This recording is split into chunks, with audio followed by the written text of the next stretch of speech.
Mr. Lee Ashby!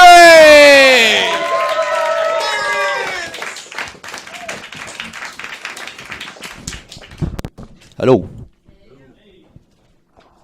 My name is Lee.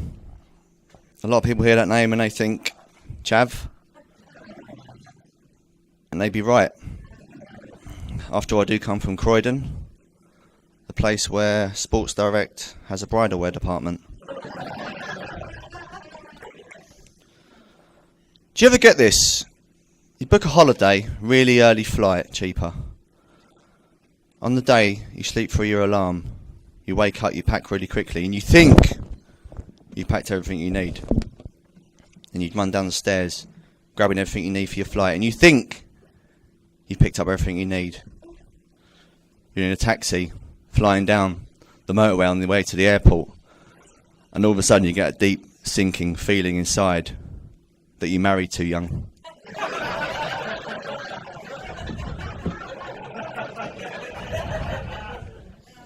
It's lovely to be in Stockwell tonight, and genuinely it is, and if my dad could see me now, he would have got parole.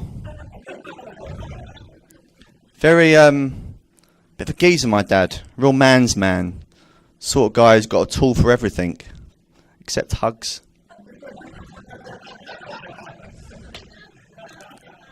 Quite violent as well.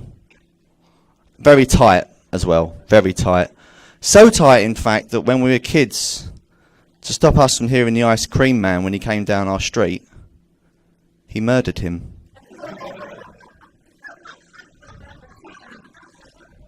In very cold blood.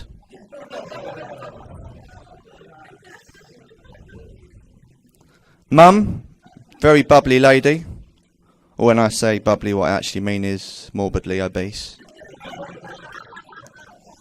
She started all the diets, but she finished all the cake.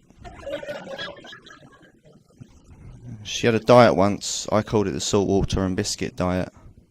It's where she would eat a whole packet of chocolate digestives and then cry herself to sleep.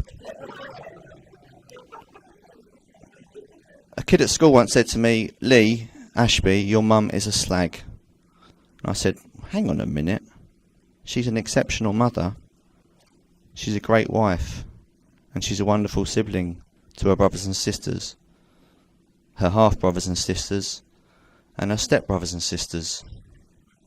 "You're wrong. It's my nan who was a slag."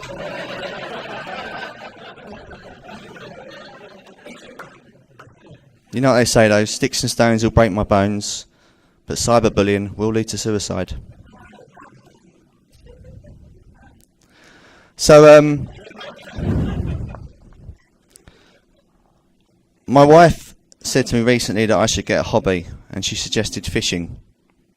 Then I thought about it and I said, I remember that old saying, give a man a fish, you feed him for a day. Teach a man to fish, and he'll probably die alone.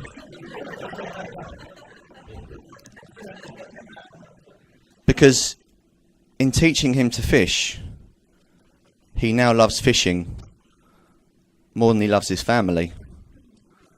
And they now resent him. And the ironic thing is that that love of fishing never nearly fed him for a lifetime, because ironically most of the British fishing waters are catch and release.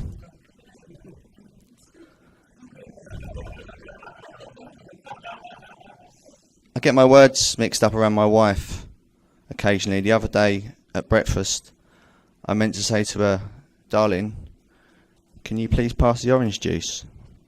But what I actually said was, "Bitch, you're fucking up my life."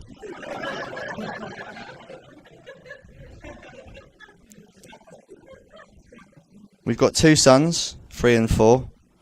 That's not their names.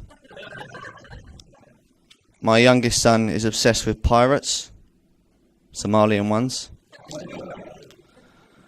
And my eldest son just likes watching the Toy Story films, which means I've watched every single Toy Story film about 50 times, and I still don't know where Andy from Toy Story's dad is.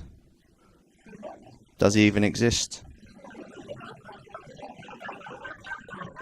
And because of that, I have to conclude that Andy's mum has her own set of special toys.